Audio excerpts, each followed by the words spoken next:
This is an evaluation of me. I ask that you complete it as a personal favor.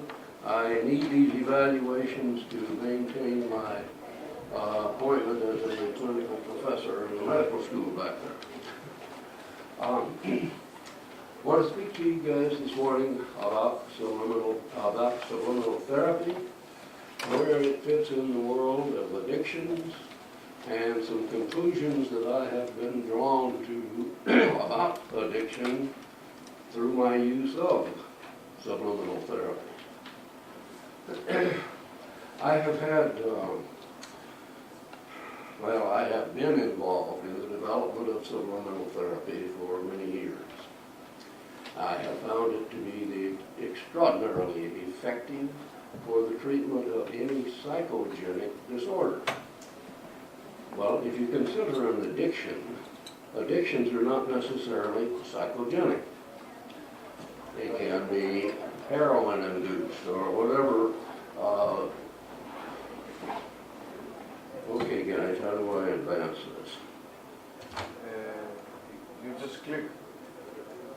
There we go. What I have found repeatedly, without exception, in the treatment of addictions, whether it is a chemical addiction or a gambling addiction, addiction to another person, consistently the big guy in the room is the mental component, not the chemical component. The body will metabolize any chemical over time. Tobacco smoke, it gets it metabolized pretty well in about a week. Heroin, well, that takes a bit longer. So, but nevertheless, that compulsion, that urge, that drive to reuse, to gamble, whatever the addiction is, it is mental. The drive, the compulsion is mental. Now, if we're talking about chemical addiction, certainly these factors of tolerance and withdrawal, that sort of stuff comes into the picture, no question. But as I said, if you can stop that, if you can cut that off by any means whatever, the remaining factor that compels use is mental.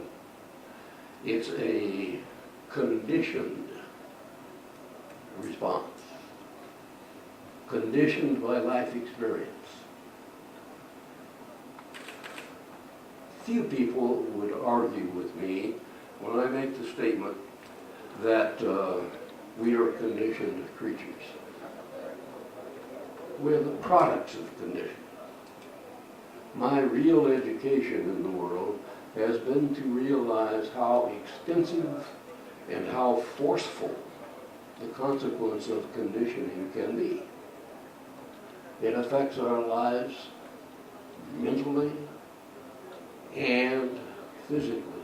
Many diagnosed physical disorders are psychogenic, but I move astray. Conditioning, you see, can clearly be responsible either for physical or mental disorders. Now, in subliminal therapy, these influences that are compelling the abuse of the chemical or the gambling, whatever it is, these influences are represented by what I call parts. If we learn a new skill, something is there now that wasn't there before. Whatever that something is, it's what I refer to as a part. In subliminal therapy, we have to assume that, and this is where I deviate from the norm, we assume the existence of a higher level of intelligence. A level of intelligence we all have, but few people know they have. It's a level of intelligence far surpassing anything conscious. And that extends from memory into, excuse me, into intercommunication areas that have not clearly been defined yet. Nevertheless, this technique opens the door for very rapid, this is the briefest of brief therapy, very rapid change in desired direction. It's a technique that initiated by conscious desire, desire to get out of the problem we're in. This addiction is disabling me. I want to get rid of it. I want to offload it. Now, this is by far the preferred way to accomplish that offloading. Now, the steps of application of this technique are very straightforward.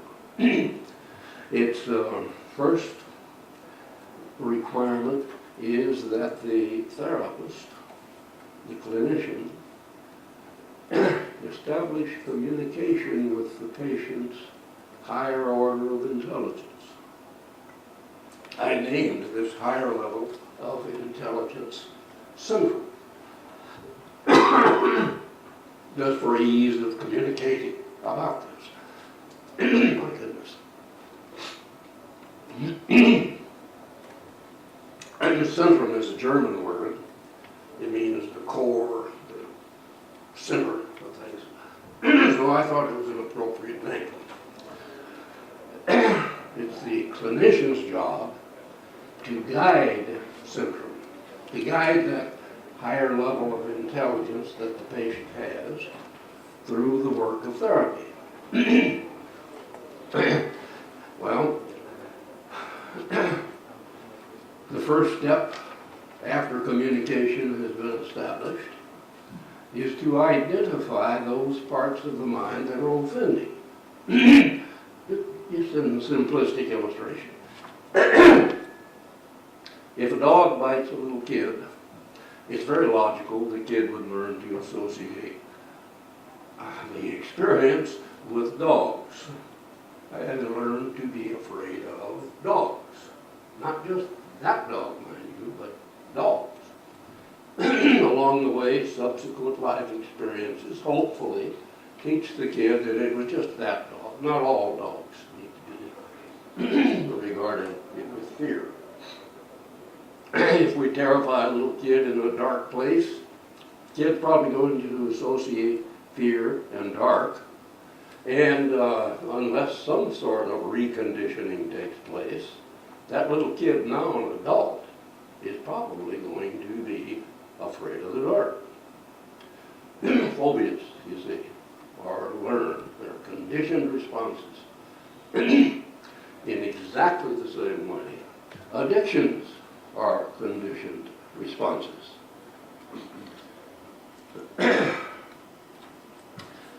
Well, this one is just a little bit inaccurate. I say establish communication with the offending parts. What the clinician actually does is guide syndrome to establish that communication. Syndrome does all the work of therapy. The patient consciously is passive. I mean, the kid, you know, the patient is sitting there in front of you. The patient is thinking. The patient is wondering, figuring out. But all of that conscious meditation has to be separate, kept out of the therapy process. I mean, after all, the patient doesn't know why they have the problem. Ever. In my experience of about 40 years, I've never had a patient who actually understood why they had the problem they brought in. And consistently surprised when they find out what it actually was, what the genesis, the causal experience was. And then, well, that part has to be identified. And once identified, communicated with in a particular way. The therapist guides the patient's symptom to first listen to the part, to learn from that part what symptom needs to know to be able to recondition that part. See, this is, shall we say, unconventional? Is that a valid word as you're hearing me here? Guys, it works. It's so straightforward. It's so quick and efficient that it is very surprising.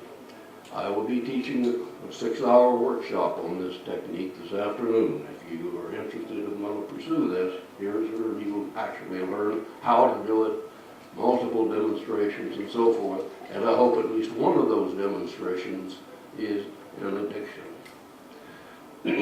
So, the vehicle of reconditioning, just as with the kid who's afraid of dogs or the adult who's afraid of the dark, the vehicle of reconditioning is always education.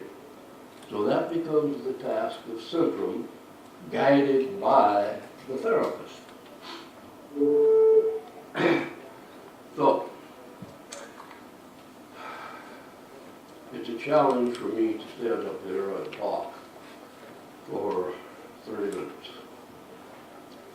My tongue just gets started working about 30 minutes. I used to teach extended courses on hypnosis. When I began teaching, I taught for a course, 24-hour course. I found that wasn't enough. So I upped it. Well, now I teach a full 40-hour course at the School of Medicine, and that's not enough. So this is very brief. Now, if you want to know more, and don't plan to hear my presentation this afternoon, that's okay, I'll forgive you. And if you want to know more, go to that website of the Institute. This is a nonprofit corporation that I established as an umbrella under which I can do research and teaching and so forth. So, do you have questions that I might answer? Yes? Yes, I have. I am very curious, for example, to hear from you maybe a concrete case, for example, of a patient with gambling, and how does it function? For example, maybe you have a patient that you can quickly identify the offending parts and can share with us.